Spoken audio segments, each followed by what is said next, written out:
জুলাই গণ অভ্যুত্থান নিয়ে বিতর্কিত ও বিভ্রান্তিকর মন্তব্য করার কারণে বিএনপির চেয়ারপারসনের উপদেষ্টা অ্যাডভোকেট ফজলুর রহমানকে গ্রেপ্তার করেছে পুলিশ। বিএনপি নেতা ফজলুর রহমান এবার মজার ঘটনা ঘটিয়েছেন।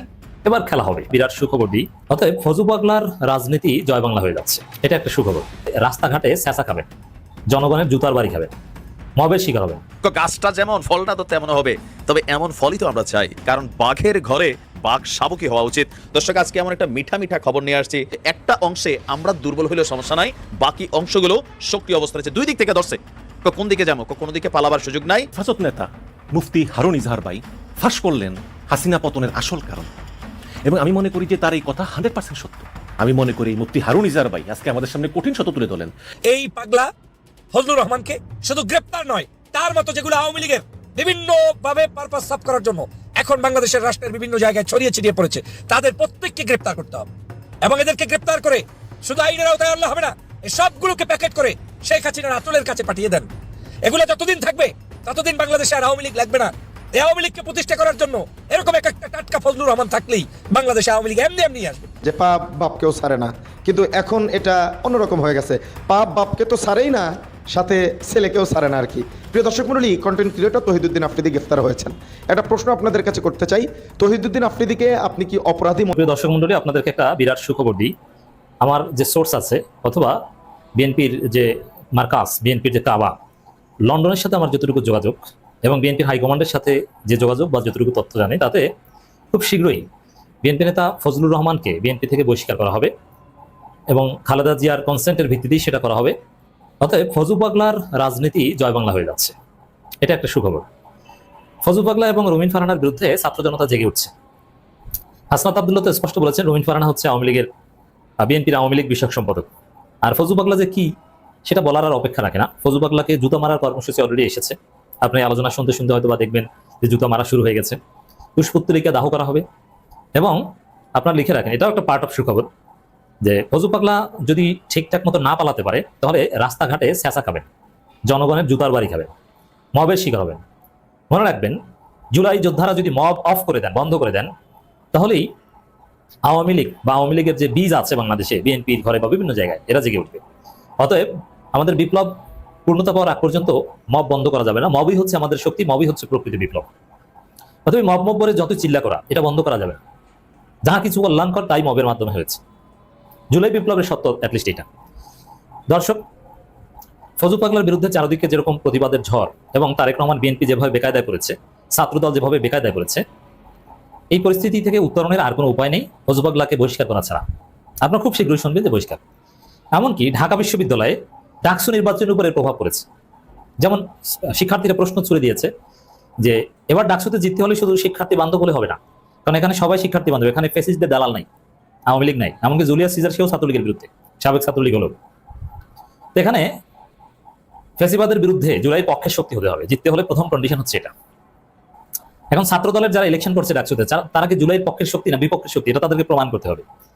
ছাত্র দলের উপদেষ্টা, অভিভাবক, দেখেন ছাত্র দলের সাংগঠনিক অভিভাবককে বিএনপি চেয়ারপারসন কে, খালেদা জিয়া অথবা তারেক রহমান, এবং তাদের উপদেষ্টা ফজলুর রহমান। তাহলে ছাত্র দলের আব্বার আব্বা ফজলুর রহমান, সে বলছে 5 আগস্ট ঘটিয়েছে কালো শক্তি জামাত শিবির, আর সার্জিসটা ছিল অভিনেতা, এবং এটা একটা সন্ত্রাস, এবং এই হাসনাতরা 500-700 মানুষ হত্যা করেছে। মানে এক কথায় একদম আওয়ামী লীগ যেটা বলছে সেটা। ছাত্র দলে ডাকসুর ভিপিজিএস এজিএস প্রার্থীদের আব্বার আব্বা এটা বলছে। অতএব এই পরিস্থিতিতে ছাত্রদল বিএনপি কি আর করবে? এই ঢাকা বিশ্ববিদ্যালয়ে এই ফজু পাগলার বিরুদ্ধে জুতা নিক্ষেপ করা হবে, পুষ্পত্তলিকা দাহ করা হবে। সেই ঢাকা বিশ্ববিদ্যালয়ের ছাত্র সংসদ নির্বাচনে এমন কোন প্রার্থী বিজয়ী হবে যিনি ফজু পাগলাকে আব্বা মানেন, যে 5 আগস্টকে কটূক্তি করে? এটা হয়? এটা হয় না। যার ফলে অনিবার্যভাবে ফজু পাগলাকে বহিষ্কার করতে বাধ্য হবে। রুমিন ফারহানার বিরুদ্ধেও জনতা খেপে গেছে, তবে রুমিন ফারহানাকে বহিষ্কার করা হবে না। তো রুমিন ফারহানা বিএনপির যে ক্লাস অথবা ফ্যাকশন, এর মধ্যে পড়ে তার রাজনীতি জয় বাংলা হয়ে যাবে, আর ফজু পাগলার রাজনীতিও জয় বাংলা হয়ে যাবে। রুমিন ফারহানা তো এমনিতেই হামলা করেছে রুমিন ফারহানার গুন্ডারা এনসিপির নেতার উপর, আতাউল্লাহর উপর। আর সেটার একটা ডাইমেনশন হচ্ছে বিএনপির 2 গ্রুপের দ্বন্দ্ব। রুমিন ফারহানা বেসিক ক্ষোভটা ধরেছেন বিএনপির প্রতিপক্ষ গ্রুপের উপর। এই যে 15 বছরে যেটা হয়নি সেটা হয়েছে, মানে 15 বছরে চাইতে এখন খারাপ। আওয়ামী লীগ আমলে ভালো তো থাকবেই, প্লটের আবেদন করেছিল এবং পতাকা নিয়ে ঘুরতো, এমপি একটা ভাব আছে না, এখন তার সেটা নাই। এবং হাসিনা তার বিরোধিতার জন্য হয়তো বা তাকে পুরস্কার দিত। এবং এই রুমিন ফারহানার সাথে সাবেক মন্ত্রী আওয়ামী লীগের নাসিমের ছেলের নাম সম্ভবত জয়, তার সাথে অবৈধ সম্পর্ক ছিল, এটা নাসিমের ছেলের স্ত্রী নাকি বলেছে অনেক। তখন তো মজা মাস্তি ভালো ছিলেন, আর এখন তো সেই সুযোগ নেই, এখন তো এগুলো করতে গেলে এক্সপোজড হয়ে যাবে। তো এই জন্য রহিন ফারহানার রাজনীতিও জয় বাংলা হওয়ার পথে। তবে রহিন ফারহানা বহিষ্কার হবে না, আর ফজলু পাগলা বহিষ্কার হবে। হাসনাত আব্দুল্লাহ ক্লিয়ার কাট বক্তব্য দিয়েছেন, রহিন ফারহানা ও ফজলুর রহমান যে কর্মগুলো করছেন আমরা তা বিএনপির হাইকমান্ডের নির্দেশনাতেই হচ্ছে বলে মনে করছি। এই বক্তব্যের একটা তাৎপর্য আছে। ফজলু পাগলা নিজে বলেছেন যে তারেক রহমান নাকি তাকে বাহাবা দিয়েছে এইসব বক্তব্যের কারণে, অতএব দায় তারেক রহমান নিতে হবে। এখন কি মনে করছেন যে তারেক রহমান বিএনপি আপনারা ফজলু পাগলাকে বহিষ্কার করে দিয়ে আপনারা জুলাইয়ের পক্ষের শক্তি উঠবেন? না, পারবেন না। আপনার নির্দেশে তারেক রহমান 5 আগস্টের ভিলেইন, আপনার নির্দেশে এই ঘটনা ঘটেছে। তারেক রহমান ফজলু পাগলাকে মাঠে নামিয়েছিল টেস্ট কেস হিসাবে, যে এই জুলাইতে তো বিএনপির স্টেক নাই, এই জুলাই তো জামাত শিবির এনসিপি, অতএব জুলাইকে জয় বাংলা করে দিতে হবে। এই জন্য এই জুলাই সনদ, জুলাই ঘোষণাপত্র গুলো ঝুলিয়ে রেখেছে, বিএনপি ক্ষমতা আসলে এগুলো লাথি দিয়ে ফেলে দিবে, জুলাইকে কোনো স্থান দিবে না। আর জুলাইয়ের বিরুদ্ধে কি করা যায়, যেন ফজলু পাগলাকে তারেক রহমান মাঠে নামিয়ে একটু টেস্ট করে দেখেছে। কারণ এতদিন তো টেস্ট করা হয়েছে, আপনারা এত ফজলু পাগলা এই বক্তব্যগুলো প্রচার করেছে, বিএনপির কারণে সে টকশোতে দাওয়াত পেয়েছে, এখনো পাচ্ছে। এর প্রাশ্চিত্য তারেক রহমানকে নিতে হবে। অতএব বহিষ্কার করলেই যে আপনি মাপ পেয়ে গেলেন তা না, আপনি 5 আগস্টের ভিলেইন, এটা জাতি আপনাকে মনে রাখবে। কারণ আপনার নির্দেশে, তারেক জিয়ার নির্দেশে ফজলু পাগলা কাজ করছে। আমরা রেসপেক্ট করি খালেদা জিয়া, কারণ তিনি এই ধরনের কোনো ঘটনা ঘটাননি। অতএব ভারত তার দালালদের মাধ্যমে টেস্ট করিয়েছে যে পরিস্থিতি কি, একটু জুলাই অভ্যুত্থানকে একটু নাড়া দিয়ে দেখি, জুলাই অভ্যুত্থানকে জয় বাংলা করে দেখি পারা যায় কিনা। এখন ছাত্র জনতার সামনে পরীক্ষা, হ্যাঁ তারা জেগে উঠেছে। ফজলু পাগলাকে যদি পিটিয়ে হাত পা ভেঙে দিতে না পারে, কি মনে করেন ও বহিষ্কার হলে কি মাপ পাবে? ও রাস্তায় বেরোলো, যদি বাংলাদেশে থাকে, যদি না পালাতে পারে, ওকে ধরে জেলে ভরতে হবে, নইলে জনগণ পিটিয়ে ওর হাত পা ভেঙে দিবে। এটা যদি না করতে পারে তাহলে জুলাই পরাজিত, জুলাই যোদ্ধাদের ফাঁসি হবে ভবিষ্যতে পুলিশ হত্যার মামলায়। অতএব এটা একটা টেস্ট কেস ছাত্র জনতার জন্য। মাত্র কিছুক্ষণ আগে কন্টেন্ট ক্রিয়েটর তৌহিদ আফ্রিদি, বাবার নামের চেয়ে যার নামটা বেশি মানুষ চিনে, এমনকি বাংলাদেশের ইয়াং জেনারেশনের কাছে বলেন, বিভিন্ন ভাবে বলেন, তৌহিদ আফ্রিদি একজন জনপ্রিয় কন্টেন্ট ক্রিয়েটর ছিল। অনেক ভালো কাজও তার আছে, সবচেয়ে খারাপ কাজ তা না। তবে 5ই আগস্ট সরকার পতনের পর তৌহিদ আফ্রিদি সম্পর্কে আমাদের কন্টেন্ট ক্রিয়েটররা তারা যেই একের পর এক চাঞ্চল্যকর তথ্য সামনে আনছে, মানে এগুলো দেখে প্রথমে বিশ্বাসই হয় নাই। তবে যেদিন আমরা ডিবি হারুনের সাথে তৌহিদ আফ্রিদির একটা বিশেষ ভিডিও দেখলাম চাচা ভাতিজার, তখন কিন্তু মনে হয়েছে যে নেটওয়ার্ক চ্যানেলটা আসলে কোন লেভেলে। তো তৌহিদ আফ্রিদি এই 5ই আগস্ট পরবর্তী সময় দীর্ঘ 1 বছর কোথায় ছিল, আজকে কোথায়, কিভাবে তিনি ধরা খাইয়া গেলেন, বা তার অবস্থান কিভাবে প্রকাশিত হয়ে গেল, আসুন দেখে আজকের ভিডিওতে আপনাদেরকে তথ্যগুলো দিচ্ছি। আজকে আমি যখন নিউজটি করছি রবিবার রাত প্রায় শেষের দিকে, মাত্র কিছুক্ষণ আগে বরিশাল থেকে তাদেরকে বিশেষ অভিযান পরিচালনা করে গ্রেপ্তার করা হয়েছে। কিছুদিন আগে যখন তার বাবাকে গ্রেপ্তার করা হয়েছে, তখন আলোচনায় ছিল তৌহিদ আফ্রিদিকে গ্রেপ্তার করতে হবে।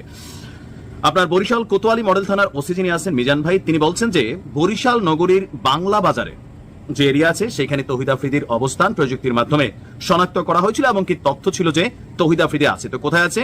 সেখানে একটি ডায়াগনস্টিক সেন্টার আছে, সেই ডায়াগনস্টিক সেন্টারের পাশের একটি বাসায় তৌহিদ আফ্রিদি অবস্থান করছিল। গেল কয়েকদিন আগেই তৌহিদ আফ্রিদি নিজেও জানাইছিল যে সে বরিশাল আছে তার বাবাকে নিয়ে, তার বাবা গ্রেপ্তারের আগে পলাতক অবস্থায় আছে, হয়তো আত্মীয় স্বজন অথবা বিশেষ শোভাকাঙ্ক্ষীর কাছে আছে। বাট গেল কয়েকদিন যাবত তার বাবার বিরুদ্ধে যে মামলা, বা তার বিরুদ্ধে আপনার বৈষম্য বিরোধী জুলাই যোদ্ধারা যে আলটিমেটাম দিয়েছে সরকারকে, তখনই কিন্তু নড়েচড়ে বসেছে প্রশাসন। তো তাদের বিরুদ্ধে অভিযোগ কি, এই মুহূর্তে তৌহিদ আফ্রিদিকে গ্রেপ্তার করে কিন্তু ঢাকায় পাঠিয়ে দেওয়া হয়েছে বিশেষ নিরাপত্তা দিয়ে। 17ই আগস্ট বৈষম্য বিরোধী আন্দোলনে হামলা এবং আন্দোলনকারীদের হত্যার অভিযোগে যাত্রাবাড়ি থানায় দায়ের করা এক মামলায় তৌহিদ আফ্রিদির বাবা নাসিরউদ্দিন সাথীকে যখন গ্রেপ্তার করে, তখনই আমরা দেখলাম যে যাত্রাবাড়ি থানার সেই মামলাটি গত বছরের আগস্ট মাসের 30 তারিখ দায়ের করা হয়েছে। সরকার পতন হয়েছে 5 তারিখ, মামলা দায়ের হয়েছে 30 তারিখ। তো যেটি বর্তমানে এখনো তদন্তাধীন আছে আমাদের সিআইডির কাছে। মামলার প্রধান আসামি আবার হচ্ছে আপনার শেখ হাসিনা। আসামি তালিকার 2 নম্বরে আছে সেতুমন্ত্রী ওবায়দুল কাদের, 3 নম্বরে সাবেক আইজিপি আব্দুল্লাহ মামুন।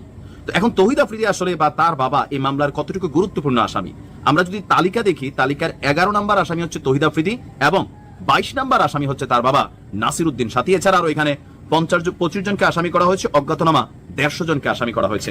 রাজনৈতিক সংশ্লিষ্টতা অথবা আওয়ামী লীগ সরকারের চাটুকারিতা অথবা ডিবি হারুনের সাথে সখ্যতা অথবা 5ই আগস্টের আগে এই বাংলাদেশের কন্টেন্ট ক্রিয়েটরদেরকে চাপ দেয়া, সরকারের পক্ষে বিভিন্ন ধরনের অনৈতিক কর্মকাণ্ড করানোর জন্য তৌহিদ আফ্রিদি ফোনে টাকা দিয়া, প্রশাসনকে দিয়া, চাপ দিয়া, এই যে কন্টেন্ট ক্রিয়েটরদেরকে এক ধরনের জিম্মি করে রাখছিল, সেইটা ছিল তার বিরুদ্ধে মামলা যদি করা হয়তো রিয়েল একটা মামলা হইতো। হেফাজত নেতা মুফতি হারুন ইজাহার ভাই তিনি ফাঁস করলেন হাসিনা পতনের আসল কারণ।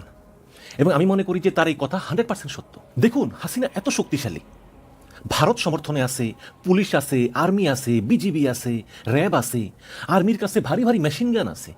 এত কিছুর সামনে কে দাঁড়াবে? চিন্তা সবারই ছিল এবং সবাই মনে করতো যে হাসিনা বোধহয় ম্যানেজ করে ফেলবে। এবং মুফতি হারুন ইজার নিজেই বলেছেন যে কেউই বিশ্বাস করে না, এমনকি তিনি নিজেও বিশ্বাস করতেন না। যখন ক্যান্টনমেন্ট থেকে ফোন আসে তার কাছে যে ভাই আপনার রাস্তায় নামেন, আমরা গুলি চালাবো না, উনি মনে করছিলেন যে হাসিনার লোকই আসলে ফোন করে মনোভাব জানতে চায়। উনি বলছেন যে না, আমি তো হাসিনার প্রথম চাই না, উনি উন্নয়ন করেছে, এই করেছে, সেই করেছে। তখন সেই লোকটা বলছে ভাই আমাকে আর পাবেন না আপনি এই ফোন নাম্বার থেকে, আপনারা রাস্তায় নামেন, আমরা গুলি চালাবো না, এই সরকার টিকবে না। তার মানে ওই যে একদিন আগে সিদ্ধান্ত হয়ে গিয়েছে গুলি চালাবে না। ওয়াকারুজ্জামানের নেতৃত্বে একটা মিটিং হয়েছিল, সেখানে জুনিয়র অফিসাররা বলেছিল যে আমরা গুলি চালাবো না। তো সেটারই বাস্তব আমরা দেখলাম। কারণ আগের রাতেও কিন্তু হাসিনার নেতৃত্বে যে মিটিং হয়েছে সেখানে সেনাপ্রধানও ছিলেন। সেখানে বলা হয়েছে যে ঢাকার প্রবেশপথগুলিতে পুলিশ থাকবে, সঙ্গে সেনাবাহিনী থাকবে। তো পুলিশের মনোবলটা তো খুবই খারাপ, পুলিশের অনেক সদস্য মারা গেছে, পুলিশ দুর্বল হয়ে গেছে, ক্লান্ত হয়ে গেছে। তো বলছিল যে যেই চেষ্টা করবে ঢাকা শহরে প্রবেশের, পুলিশ চেষ্টা করবে বাধা দেওয়ার, না পারলে সেনাবাহিনী ওপেন গুলি চালাবে, এতে যেই কয়জন মারা যায় মারা যাক, কিন্তু যে কোনো মুহূর্তেই ঢাকা শহরে ঢোকা বন্ধ করতে হবে। তো সেখানে কিন্তু ওয়াকারুজ্জামান কিছু বলে নাই, শেখ হাসিনাকে বলছে ঠিক আছে। তো 5ই আগস্ট পুলিশ তো রেডি, সেনাবাহিনীও রেডি, পুলিশের তো মনোবল তুঙ্গে যে হ্যাঁ বা সেনাবাহিনী আছে, আমাদের ভয় নেই। কিন্তু দেখে যেখানেই প্রবেশ পথ দিয়ে ঢোকার চেষ্টা করে পুলিশ সামান্য গুলি টুলি চালিয়ে পরে ছেড়ে দেয়, সেনাবাহিনী কিছুই করে না। তখন পুলিশ সদর দপ্তরে ফোন করে বলে যে স্যার এইটা কোন ধরনের কথা, প্ল্যান ছিল কি, হচ্ছে কি, সেনাবাহিনী কিছু করতেছে না কেন? তার মানে এই হাসিনা পতনের জন্য যার অবদান সবচেয়ে বেশি সেটা সেনাবাহিনী। এবং জনতা তো আছে, জনতা যারা শহীদ মারা গেছে, রাজপথের যোদ্ধা, সবারই অবদান আছে, কিন্তু সবচেয়ে বড় অবদান সেনাবাহিনীর। এই সেনাবাহিনী যদি সেদিন গুলি চালাতো তাহলে আন্দোলন দমন হতো কি হতো না আমি জানি না, কিন্তু 5 থেকে 10,000 লোক সেদিন মারা যেত। কারণ মানুষের ভিতর যে তীব্র আগুন, চোখে আমি দেখেছি আকাঙ্ক্ষা, তারা জীবনের পরোয়া করতো না। আর সেনাবাহিনীও কিন্তু সংবিধান অনুযায়ী প্রধানমন্ত্রীর নির্দেশ মানতে বাধ্য। আজকে ওই যে নাহিদ, তারপর নাসির, এরা বলে যে সেনাবাহিনীকে সংবিধান মানা উচিত, সেনাবাহিনীকে আইন মানা উচিত, ডিজিএফআই আইন মানা উচিত। আরে বেটা, ওই দিন যদি ওয়াকার আইন মানতো তাহলে তো কেউ থাকতো না আজকে এখানে। সেনাপ্রধানের কাজই হচ্ছে প্রধানমন্ত্রীর নির্দেশ মানা, সেটা ওয়াকার সেদিন মানেননি, এবং মানেন নাই বলেই আজকে হাসিনা পালিয়ে যেতে বাধ্য হয়েছে। আপনাদের খেয়াল আছে সেই দিন ভারতের সেনাপ্রধান উপেন্দ্র ত্রিবেদী তিনি নিজে বলেছেন যে তিনি ঘন ঘন ওয়াকারকে ফোন করেছেন। আচ্ছা আপনি বলুন তো, যে 4 আগস্ট বা 5ই আগস্ট ভোরে ভারতের সেনাপ্রধান উপেন্দ্র ত্রিবেদী তিনি ফোন করে ওয়াকারকে কি বলেছিলেন? একটু গেস করেন তো। আমরা জানি না কি বলেছিলেন, বাট আমরা তো ধারণা করতে পারি তিনি নিশ্চয়ই হাসিনাকে টিকে রাখার কথাই বলেছিলেন। এছাড়া কি বলবেন? হাসিনা তাদের সেবাদাসী। এবং যখন হাসিনার পতন হয় ঢাকা শহরের প্রবেশ পথগুলো দিয়ে লক্ষ লক্ষ মানুষ ঢুকে যাচ্ছে, তখনও তো এই ভারতীয় সেনাপ্রধান উপেন্দ্র ত্রিবেদী তিনি আমাদের সেনাপ্রধান ওয়াকারকে ফোন করেছিলেন। করে কি বলেছিলেন? নিশ্চয়ই বলেছিলেন যে তোমরা হাসিনাকে সেভ করো। ওয়াকার কি করেছেন? করেন নাই তো। তো যদি এই হাসিনাটিকে যেত তাহলে সবার আগে ফাঁসি হতো ওয়াকারের, এবং প্রধানমন্ত্রীর নির্দেশ অমান্য করলে শাস্তি কিন্তু ফাঁসি। এবং এই কারণেই দেখবেন এতদিন চুপ থাকলেও ইদানিং আওয়ামী লীগের সবাই একযোগে ওয়াকারের সমালোচনা শুরু করেছে। সেই ওয়াইদুল কাদের বলেন, সেই আসাদুজ্জামান কামাল, বারো অনেকে, সবাই হাসিনাও টুকটাক সমালোচনা করতেছে। তারা বলতেছে যে নবাব সিরাজউদ্দৌলার যেমন সেনাপতি ছিল মীর জাফর, আমাদের হাসিনার সেনাপতি হচ্ছে ওয়াকার। তো এইরকম বলতেছে। এবং ওয়াকারুজ্জামান কিন্তু বোঝে, ওয়াকারুজ্জামান বোঝে না যে তা না, কিন্তু আপনারা অভিযোগ করেন যে ওয়াকারুজ্জামান এই করে সেই করে। আরে ভাই, ক্যান্টনমেন্ট যে চালায় সেই বোঝে সে কীভাবে চালায়। হাসিনা পালিয়ে যাওয়ার পরে এই হাসিনা সমর্থিত কিছু মেজর জেনারেল ছিল না, major general, lieutenant general, brigadier general, তারা চেয়েছিল এটা কু করতে। একবার না, কয়েকবারই চেয়েছিল কু করতে, কু করে তারা আরেকটা অভ্যুত্থান ঘটাতে, কিন্তু সেটা ওয়াকারের নেতৃত্বে কিছু সেনাবাহিনীর অফিসার তারা ব্যর্থ করে দেয়। এবং এই সব মিলিয়ে ওয়াকারুজ্জামান ভালো করেই জানে যে ইউনূস সরকার খুবই জনপ্রিয় সরকার, সৎ সরকার, কিন্তু তারা দুর্বল সরকার। এটা ওয়াকারুজ্জামান ভালো করেই জানে। তাদের রাস্তাঘাটে কমিটি নাই, এলাকা গ্রামগঞ্জে তাদের লোক নাই। এখন যদি ক্যান্টনমেন্টটা অভ্যুত্থান হয়, এটা সামাল দিতে পারবে না। এই কারণে ওয়াকারুজ্জামান ইচ্ছা করলেও ক্যান্টনমেন্টে অনেক কিছু করতে পারে না। সে তার ইচ্ছা মতো চালা যাতে একটা সেনা অভ্যুত্থান না হয়, কারণ আওয়ামী লীগের ষড়যন্ত্র কিন্তু থেমে নেই, আওয়ামী লীগ এবং ভারতীয় ষড়যন্ত্র। তো এই কারণে ওয়াকারুজ্জামান বলে যে একটা নির্বাচিত সরকার আসুক, যারা শক্তিশালী থাকবে, যাদের জেলা উপজেলা কমিটি থাকবে, মহানগর কমিটি থাকবে, ইউনিয়ন কমিটি থাকবে, প্রচুর লোকজন থাকবে, তখন আমি সেনাপ্রধান একটু হাফ ছেড়ে বাঁচবো, যে না আর কোনো সমস্যা নেই, সরকার শক্তিশালী। এটাই আর কি চাওয়া। এখন সেনাপ্রধান কি বোঝে না যে আওয়ামী লীগ ক্ষমতা আসলে তাকে সবার আগে ফাঁসি দিবে তো। এবং সেনাপ্রধান তিনি এই আন্দোলনের পক্ষে ছিলেন বলেই, এবং তিনি এই গুলি করে মানুষ মারতে চাননি বলেই এই আন্দোলনে আমরা এত সহজভাবে সফল হয়েছি। এবং ওয়াকারুজ্জামান ভিলেন থেকে নায়ক হয়ে গিয়েছেন। তার কথা হওয়া ছিল ভিলেন, গণহত্যাকারী, কিন্তু তিনি হয়ে গিয়েছেন অভ্যুত্থানের নায়ক। আমি মনে করি মুফতি হারুন ইজার ভাই আজকে আমাদের সামনে কঠিন সত্য তুলে ধরলেন। এমনকি হারুন ইজার ভাই নিজে বলছেন যে হেফাজতের একটা লোক আমরা পাইনি। আমরা হেফাজতের লোকদেরকে ফোন করি, আন্দোলনে ডাক দিই, তারা ঘরে থাকে, তারা রাস্তায় আসে না, বলে না ভাই হাসিনা টিকা দেবো। এমনকি মুফতি হারুন ইজার নিজে যখন ক্যান্টনমেন্ট থেকে ফোন পেয়েছিল যে ভাই রাস্তায় আমরা গুলি চালাবো না, হারুন ইজার মনে করছে কি হাসিনা তাকে ট্রাফে ফেলাইছে। সে তখন বলছে না ভাই হাসিনা তো অনেক উন্নয়ন করছে, আমাদের মডেল মসজিদ করছে, মাদ্রাসা করছে, আমরা ভাই রাস্তায় নামবো না। তখন সেনাবাহিনী অফিসার বলছে ভাই আমি কোনো ট্রাফে ফালিতেছি না, আমি সত্য কথাই বলতেছি, রাস্তায় নামেন আর এই নাম্বারটা এরপর থেকে আর পাবেন না আমাকে, আমি সত্য কথা বলতেছি। তো এই হচ্ছে কি ব্যাপার, সবাই আসলে